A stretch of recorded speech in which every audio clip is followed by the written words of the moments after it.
afternoon and a very warm welcome to this webinar on the ambient infrastructure of generators.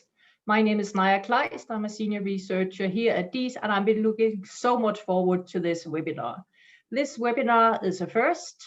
It's not only the first in a series on analytical approaches to infrastructure, it's also the first webinar that I'm organizing. And I will confess that just before, there was a slight moment of panic because we messed up the time a bit, or I had.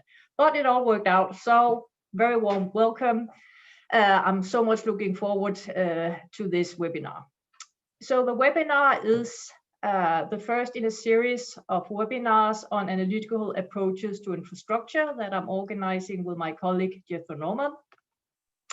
Hello, yes, great to be here. I'm going to be sitting in the background and kind of sifting through any questions as we go along, but I'm really looking forward to the talk, like I'm sure most of you are as well.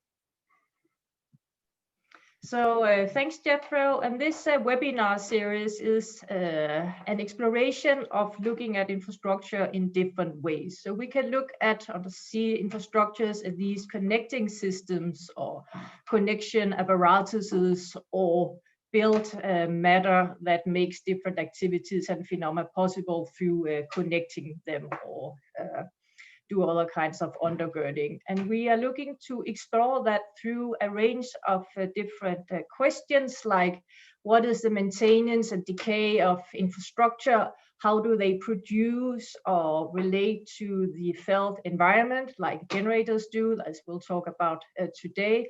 What govern them? What are the promise of infrastructure? How do they relate to different kind of histories, inequalities, etc.? So there's so many things to discuss, and we'll do that throughout this webinar series.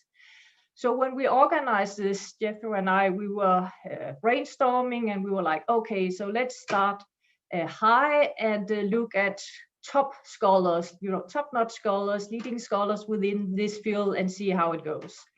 So we made a list and we reached out, and amazingly everybody we approached said yes.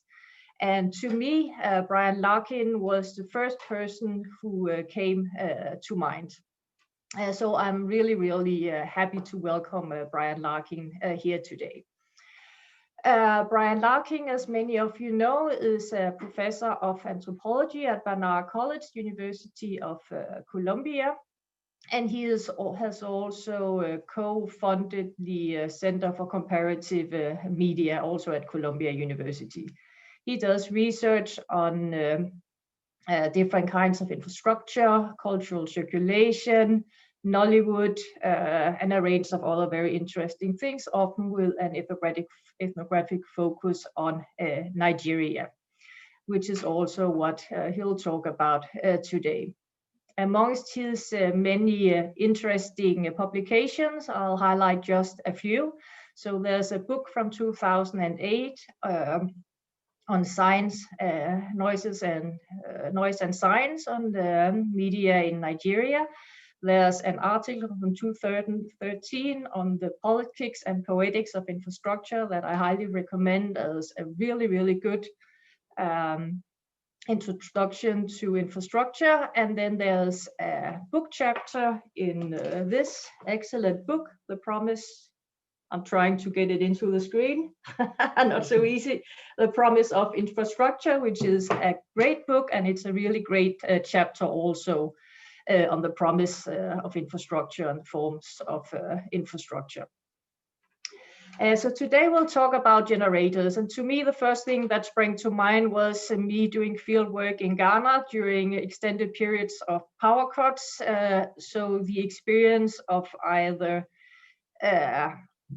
living with power cuts when there are generators or there aren't generators. And I can see on the social media response that we have got that other people have thought about similar experiences. But then the other day when I was entering DIIS, I realized that there was a huge generator standing just outside our entrance because there's construction work going on.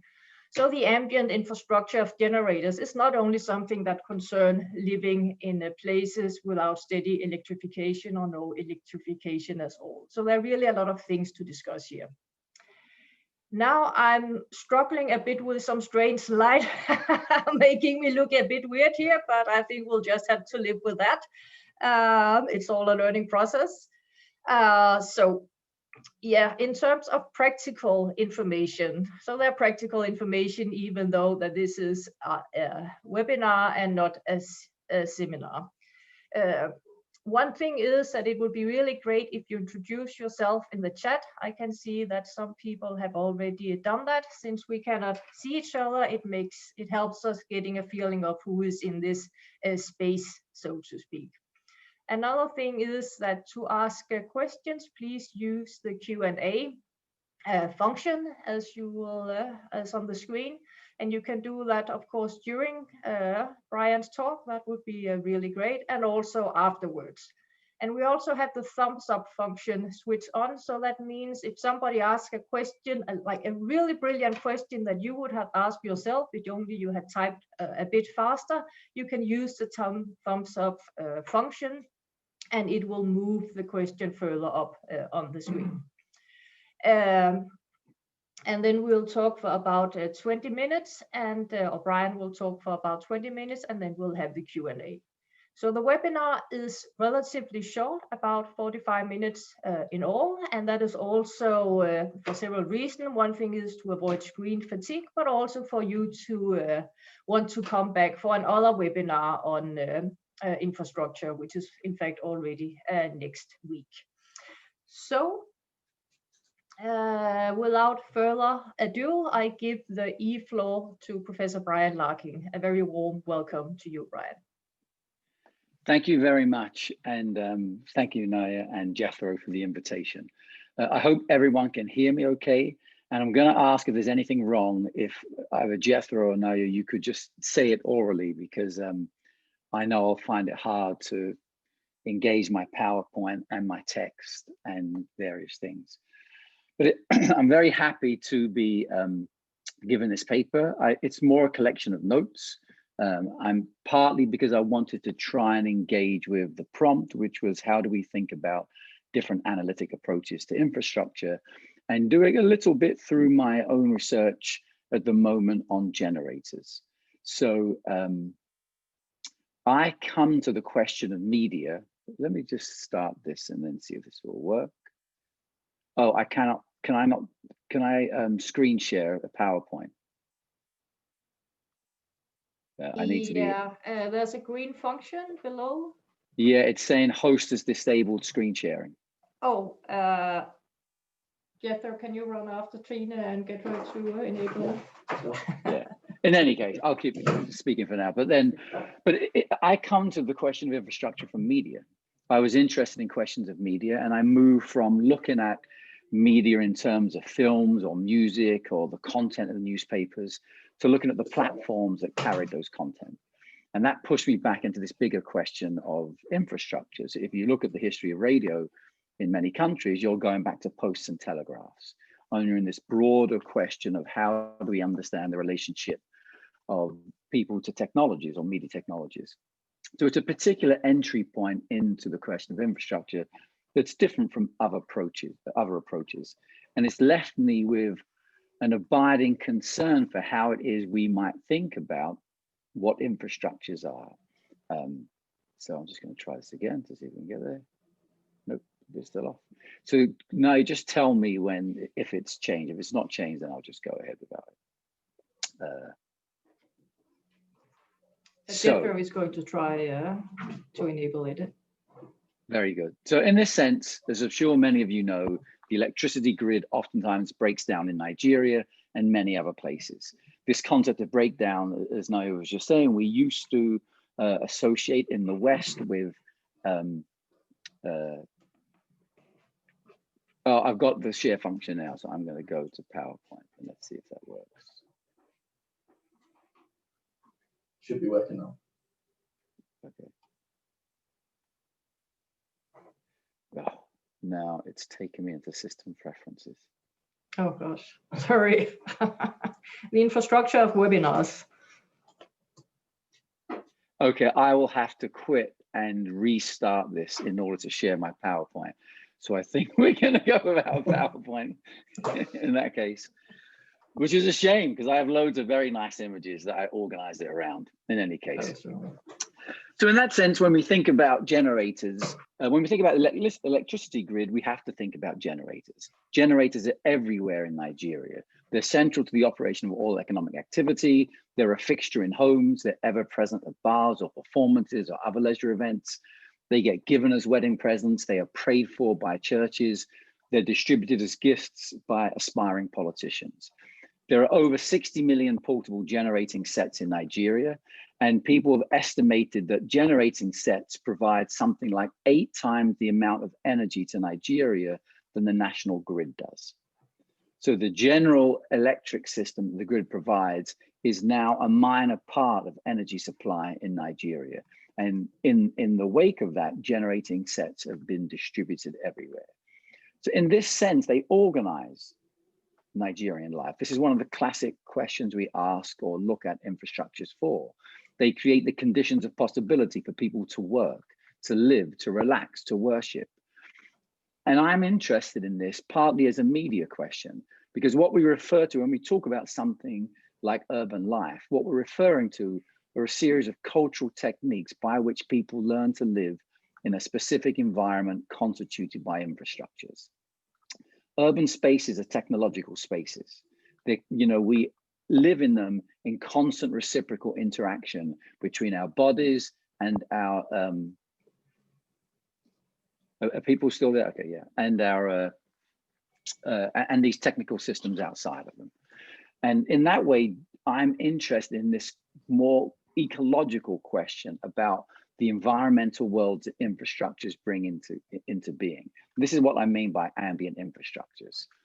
Urban life in this sense emerges from a reciprocal interaction between human and machine, and the ecological world we live in emerges in exactly the same way. John Durham Peters has made this argument famously in reference to what he terms elemental media. And he argues that infrastructures are, quote, vessels and environments, containers of possibility that anchor our existence and make what we are doing possible.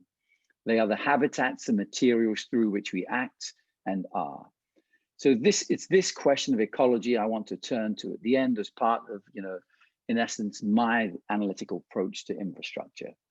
But to use it to think through different ways we might think of approaching infrastructures and different questions that something like a generator may pose towards us.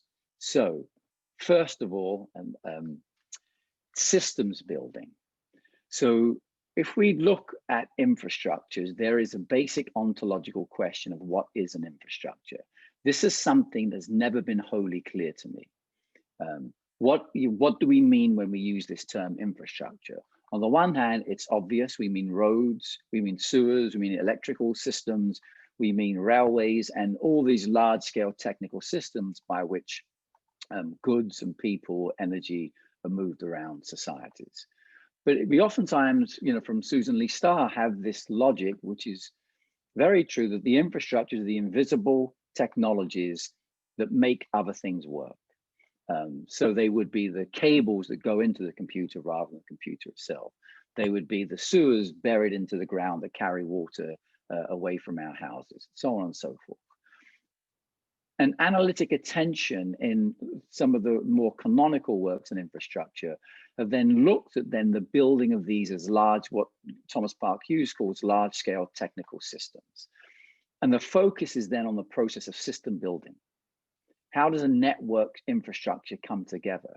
What is this networked infrastructure? Because one of the interesting things about Thomas Park Hughes is while he is one of the major thinkers in defining what the nature of an infrastructural system is, his idea of infrastructure is it takes in financial agreements as well as material objects.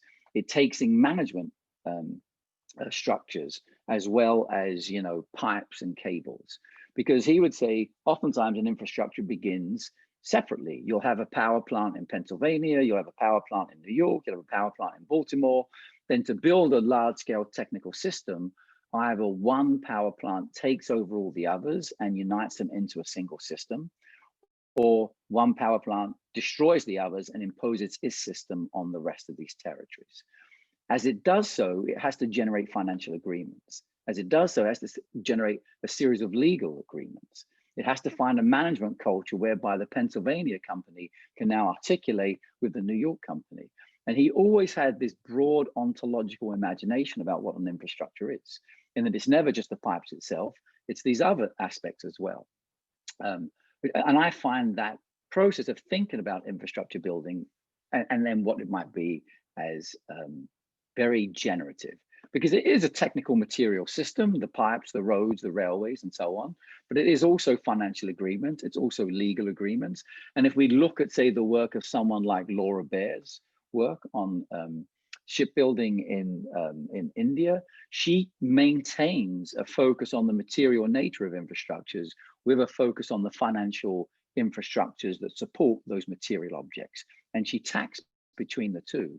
So if you look at a lot of the recent work, let's say on roads by Penny Harvey and Hannah Knox, they've opened up this question of looking at the system building. In my own interest, I was interested in system building as part of the nationalist projects of Nigeria. I think it was established during the colonial period by the British, because the British staged a public logic of infrastructure. You give us your political subjection, we will build you roads, we will build you factories, we will make you modern.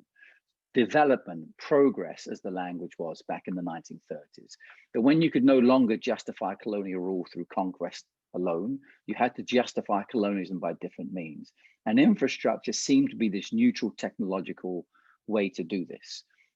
This idea that infrastructure is part of the logic of exchange between a government and its people, so that every time you open a tap and water comes out, every time you flick a switch and the light comes on, at stake is that encounter between the state and its citizenry.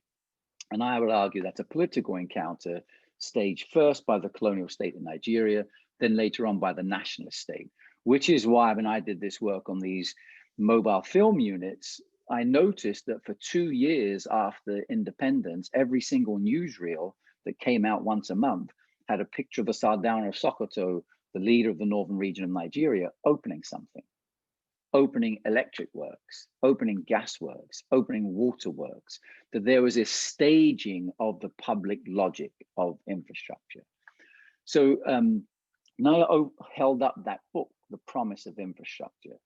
And in that book and in the seminar that came from, part of the analytic approach there was to keep in mind the material nature of infrastructure as a material system, but also keep in mind these other dimensions. In this, I was interested in this question of the political exchange and the way that infrastructures operate as figures. Like the symbol of the smokestack, as Christina Schwenkel writes in that book, was always a symbol of modernization.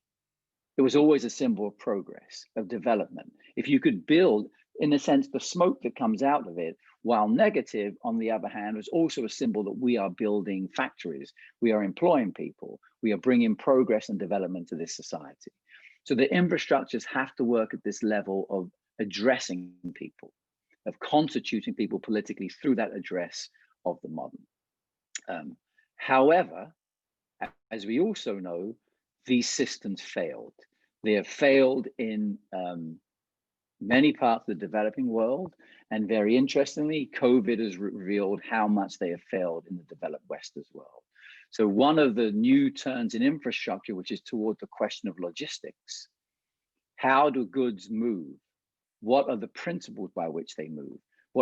How do we understand it as a material system? How do we understand the sort of the seam infrastructures whereby a container ship can move from China through to Long Beach in California, then on a railway up to Detroit or other places? How do we understand the nature of these seam infrastructures as not just spaces that move between different territories, but as a territory in and of themselves? This is what Deborah Cowan calls seam infrastructures, where the nature of the infrastructures has its own forms of law, its own security apparatus, its own sort of, it comprises a territory in and of itself, separable from the territories it moves between.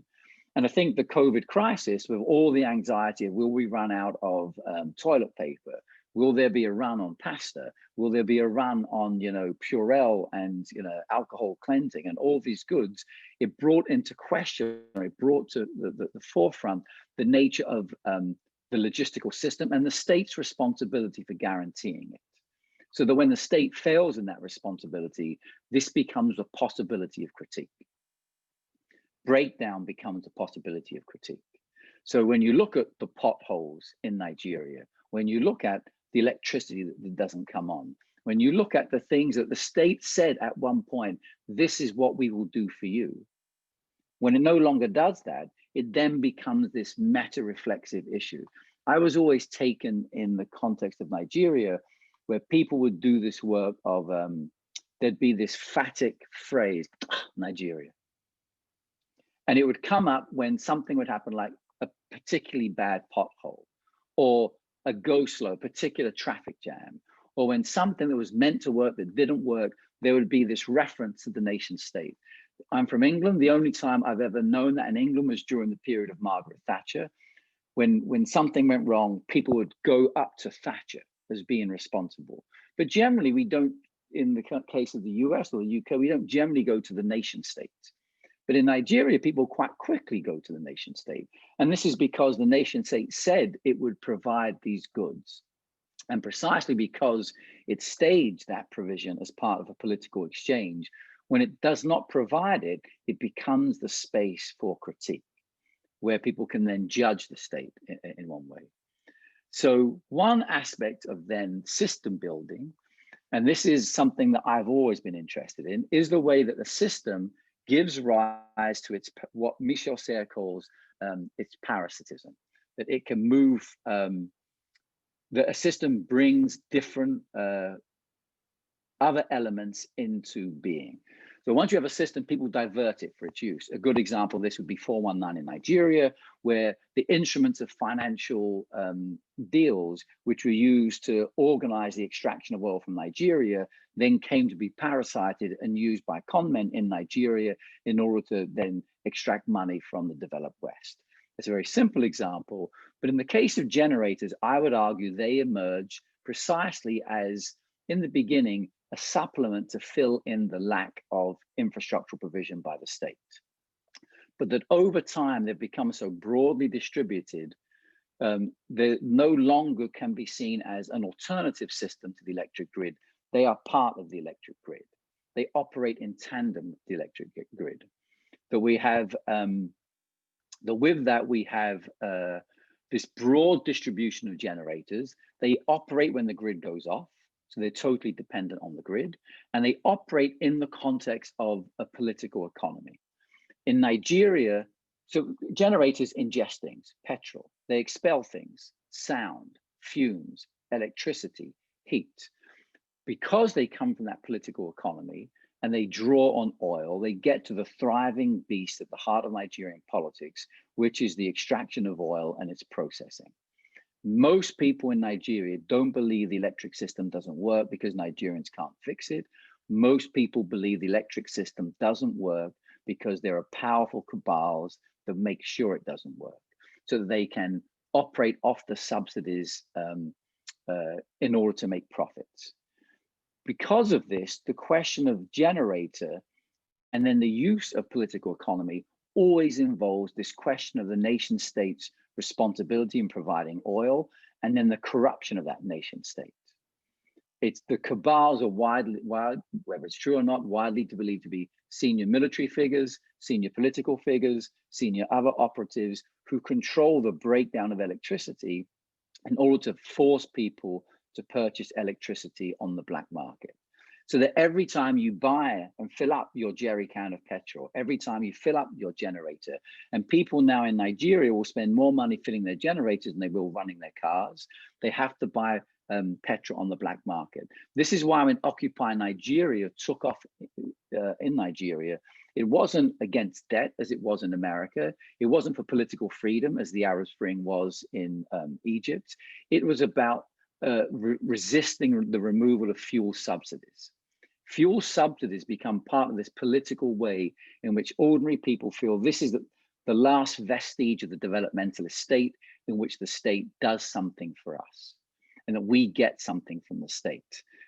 And then when Jonathan Goodluck announced he was going to remove fuel subsidies, the rise of Occupy Nigeria was precisely in relationship to the fight to prevent that removal. And what it does again is make the political economic stakes of Nigerian petrol signal to central to the element of the generator. So why does it all matter ecologically? This is partly because I'm interested in ambient infrastructures. So if you move through space and it is noisy, if you smell air and it smells a certain way, if you feel, you know, the world we live in is constituted by infrastructures, how hot or cold it is, how light or dark it is. All these things are the ambient world through which we live and with which we interact. But in Nigeria, I would argue this ambient world is constituted by infrastructures, and it's constituted by this political economy. So that when you breathe, when you hear, at the root of that are then these larger political fields that are very obvious to people in many respects, because they know they suffer this noise, they know they suffer this these smells precisely because of the nature of corruption in Nigeria. So one way of thinking of this then in terms of the generator is the generator technologizes this world. You know, when we breathe air, it's not a natural substance. It's as engineered a substance as the railway. It's composed of oxygen and nitrogen, but it's also composed of all the materials that come out of pollutants, especially generators. So that when the Lagos state government in 2010 tried to ban generators and try to control noise pollution and air pollution, it was partly to then try and bring this situation under control. And air is an interesting object, partly because it mediates this distinction between inside and outside, self and other. In that when you breathe air, you take something outside and bring it into the inside the body. You take something that's external to the self and bring it into the blood in the case of toxins. And this is a way in which I'm interested in what Rudolf Mrazek has referred to as the sensing of the modern through materials. That when you engage with this world, you know, Susan Buck-Morse refers to the senses as the terminae of the body, where we hear, smell, feel. The skin in this sense is a receptor. You know, Herder, who wrote a lot about climactic influences on the body and the reciprocal interchange between the human and the environment, refer to the human and to society as a sponge that both feels then this outside world and then changes this outside world through its own actions. And what infrastructures do then is they energize and create these ambient felt worlds through which we experience and feel the world. Thank you very much. I'm going to stop there because I'm at the end of my time. Thank you so much, Brian. That was really, really fascinating. And generators as wedding gifts and providing more electricity than the national grid in Nigeria, that is really, really amazing. So we're going to open up for questions. So please write your questions in the Q&A. While you're doing that, I have a couple of questions, and I think Jethro also.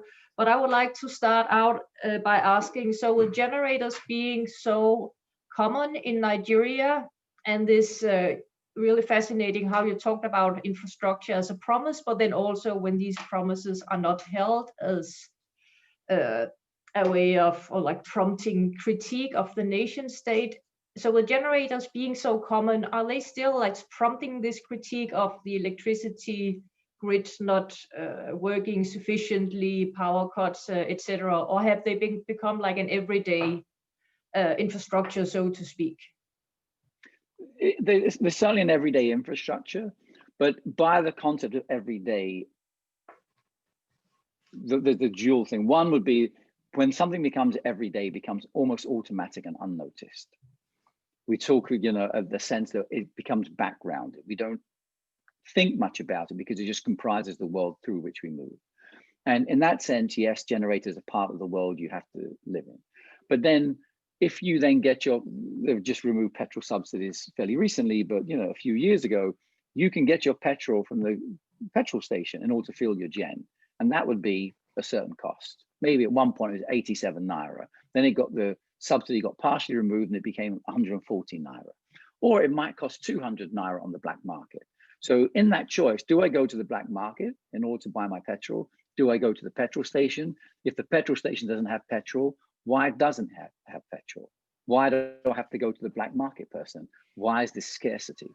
All of these things, they become automatic because you have to do them, but they also do that daily work of reminding you of what the state is doing or not doing, of how corruption operates or does not operate. And the fact then that when the fuel subsidy was attempted to be removed and when Occupy Nigeria fought against that so vigorously, this then becomes a form of staging that political logic.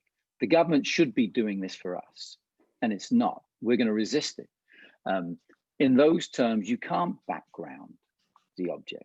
You can't make it neutral and forget about it. It becomes something that stands for the state of Nigeria, you know, at the moment. So I'm interested in both this tension between the generator as this object that is a material object, it produces these worlds, but it also stands for something.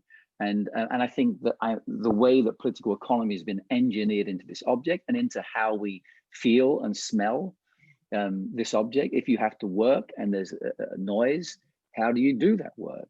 If you have to organize your generator so the fumes aren't going to poison you, where are you going to put it? Will you put it in the house? Will you put it outside the house? If you put it outside the house, is someone going to steal it? If someone's going to steal it, how do we organize it so someone's not going to steal it? All of these quotidian decisions become the way in which the felt life of the generator becomes experienced. Okay, thank you very much. And I know in Ghana, for instance, during extensive power cuts a few years ago, people died because they put the generators inside the house and the fumes are very dangerous. Okay, so we have now 3 questions in the Q&A. Thanks for that. So the first one is from Sylvia Danielac. And she writes, thank you for your presentation and sharing your work. And then she asks, so the study of infrastructure, which is best, it seems, done through ethnography in the age of COVID-19, what should we do? What can we do to reimagine our methods to investigate infrastructure? And I think that is a very pertinent question in regard to a lot of things, but also infrastructure. So please, what are your thoughts about that? Myself personally, I don't think there is one way to study infrastructure, and that depends on how you conceive of infrastructure or what part of infrastructure you're interested in. I was interested in this recursive question that if infrastructures are the systems that allow other systems to operate, in that annual review piece, I asked this question, well, you know, my computer is running on electricity. So electricity is the infrastructure for this computer. But then this computer, all the electric network in America runs on computers. So computers are the infrastructure for electricity. Well, to run that, you need to be educated. The education system is the infrastructure to use these computers. But you also need to get energy from Nigeria and other places to generate that electricity. So labor is the infrastructure for the oil, is the infrastructure for the electricity, is the infrastructure for the computer. And it becomes this recursive thing in which one thing can point to other things. So therefore, the issue is not so much, is infrastructure there in a positive sense, is what element of all of these different arrangements do I want to focus on and why? And then with that, what would the proper mode of research be? So I think one of the difficulties ethnography has had traditionally is because it's usually focused in one place, it becomes very difficult to look at the system as a whole.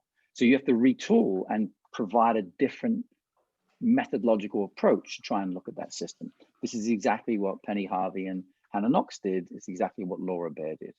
And so for now, in the context of COVID, the issue would be what infrastructure are you interested in and what aspects of its operations can you get access to online? You know, energy provision in Nigeria now is being organized by a series of political agreements between the Nigerian state, and it has been for decades now, and the IMF. The forcing of Nigeria to privatize its infrastructures, the intervention of the IMF and the World Bank into that process, the intervention now of the World Bank to try and promote more, I don't know, off-grid forms of energy infrastructures. All of these means that everyday life in Nigeria is being organized elsewhere in some senses. So could energy be put there, and then later on, you could do different sorts of research when different possibilities, occur. But right now, I think it's going to force people to then think about the different ways they want to think about and theorize infrastructure. Okay, thank you very much. We have at least 3 more questions, and 2 of them relate more or less to the same overall issue. So I'm going to group them. And these 2 questions are from Ahmed Musa in Hargeisa, Somaliland. Hi, Ahmed. And from Christian Brügger, who is here in Copenhagen, I think. So both questions relate to distinctions between, say, hard and soft infrastructure. So one question is if the concepts and theories in the hard infrastructure, electricity grid, water pipelines, etc., are also applicable to soft infrastructure, say theories of infrastructure on social relations, etc. So what similarities or differences are there? And Christian Brügger, he phrases it in this way: for ontological and conceptual clarity, do we need a clear distinguish between infrastructures as a concept with a concrete empirical reference, so roads, and infrastructures as a model of metaphor? So that's another way of asking a similar, or it leads in the same kind of a direction as Ahmed Musa's questions. So many similarities to assemblage theory and new materialism, for instance, but with a new spin. What do you think about that? To take the last one first, I think everyone has the desire for a certain sort of analytic clarity. In my personal opinion, it's not possible, and I don't pursue it, because I think if we ask the question, what do infrastructures do on a basic level? What does an infrastructure do? What's it for, and what does it do? Well, let's say it's, road building. Well, it's about building a road that allows cars to move. But, Sheila Mbembe would write, well, the awarding of contracts for infrastructural projects in, the period of the post-colonial potentate had nothing to do with building the road itself. It had everything to do with taking public monies and putting them into private hands. The people would get hold of the contract for the road. They would build half the road. Maybe they would finish it, maybe they would not. Maybe they would use the materials they said, maybe they would use cheaper materials. But what it did is allow people to get access to public money, to then bring it into private hands, and then to put it into different sorts of networks. The function of the infrastructure in that sense is not to move people. The function is as a means of corruption. And he would argue in the 1980s and 1990s in particular, this was a major issue for all African countries. So there's a different function to the infrastructure in one version versus the other.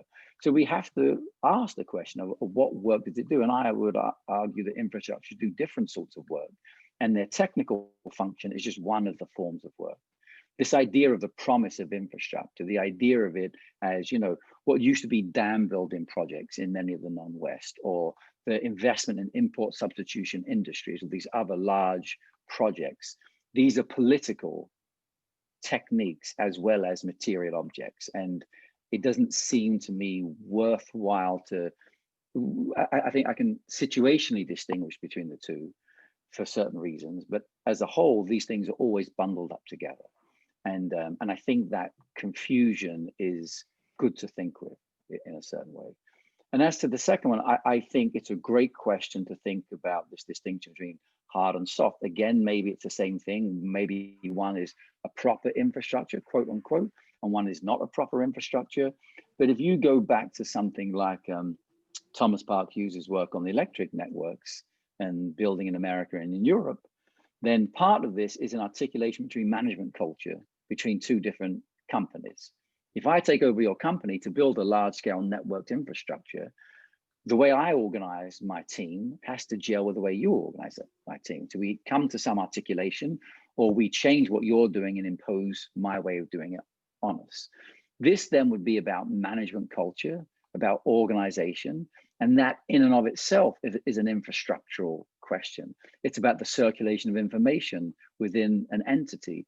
Joanna Yates's book on the rise of control through communication is all about the rise of the modern corporation being based on the internal circulation of information, which has its own infrastructural base. So in that sense, there are soft infrastructures, which might be what language you speak in your company. Do you speak Yoruba? Do you speak English? Do you speak Hindi? Do you speak English? Do you speak French? Do you speak, another language? It might be about where were you educated? How do you understand the nature of how information should go? Do you have the cultural competence to properly perform? Even back in the 60s, when Chinua Achebe is writing No Longer at Ease, the main character, Obi Okonkwo, goes for an interview. He's been to England. He's trained at an English university. He goes for the interview and he should be getting the job because of his competence, his technical ability. He gets the job because they have a discussion about the modern novel. And then the white colonial officer recognizes in him, oh, we're like each other. We can speak the same language. We have that cultural competence. He gets the job because of it. Here then, soft infrastructures, knowledge infrastructures, modes of expertise are very determinative. And they can be as determinative as hard infrastructures. So again, while we may want to distinguish at certain points, I would be comfortable with the messiness of including things like language as an infrastructure, things like how you dress, how you comport yourself as part of the infrastructural way different things can be organized and moved. Thank you very much. And this links very nicely to the next question from Jesper Bjarnesen at the Nordic Africa Institute in Uppsala. So Jesper writes, thank you for an eloquent and fascinating presentation. No pictures needed. There are several lines of research using infrastructure as an analytical or metaphorical device to understand dynamics of mediation, interconnectedness in different contexts. So for instance, an example, I can add that because Jesper and I are working on this, like migration infrastructure, where infrastructure is used a kind of analytical model or metaphor.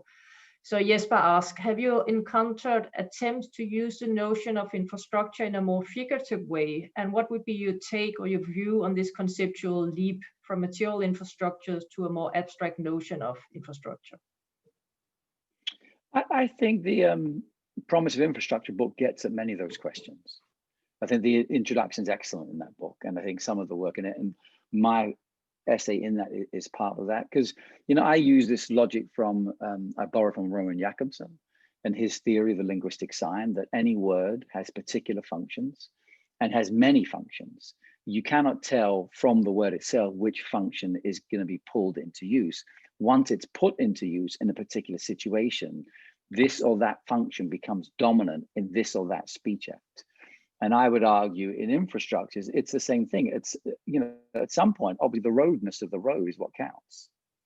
At other points, it may not be the roadness, it may be the announcement of the roadness by a state governor says, we're going to build a new road, elect me.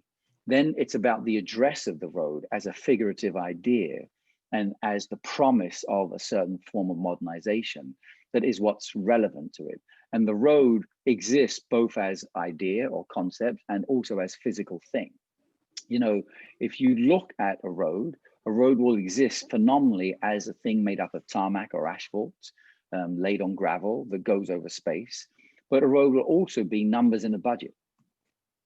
It will be represented in a different way, and it will circulate as numbers, as a report, as a proposal, as all. So there are different semiotic lives a road could live in that sense. And the physical thing of the road is just one iteration of that more broadly distributed presence. And so its political effects will be different if it's, through the mobilization of a budget and how that takes place, through the mobilization of a proposal, through its pictures in a magazine. If one goes, as I have done many times, if you look at the films or the magazines in Nigeria at that moment of independence, it is sodden with infrastructural logic. Every film shows a modern Nigeria emerging from the past. Every booklet that the Nigerian states put out then it would show road building and these other things. So the roads live as photograph. Their traces bleed into these different domains. And I think in that sense, questions about metaphor or about concepts or about other sorts of problematics then become relevant. Thank you very much. We're sticking to the time. Time's up already. It has gone very fast. I really like your focus on the messiness of this, messiness of infrastructure, but also to take in the messiness when we analyze. I think that's an extremely good point amongst the many, many good points that you raised here. So before I close, is there anything that you would like to add? No, but except for the fact that we missed the pictures. And I would say that pictures are not just illustrative, they do a certain sort of work in and of themselves. And they're worth taking into account in the way we think of it. They're not just representations of infrastructures, they contribute to that political life of infrastructures. Yeah, that is very, very true. And I'm really sorry we missed them. So earlier on during emails, Brian shared some really fascinating photos of infrastructure generators. So we missed something there, but it was still a great presentation. Thank you so much to you and to our audience for asking great questions. Don't miss our next webinar. It's already next Wednesday with Akhil Gupta on infrastructure as decay and decay as infrastructure. And we'll have 2 more webinars also during this fall. But most of all, thank you so much to you, Brian, and have a very nice day. Take care.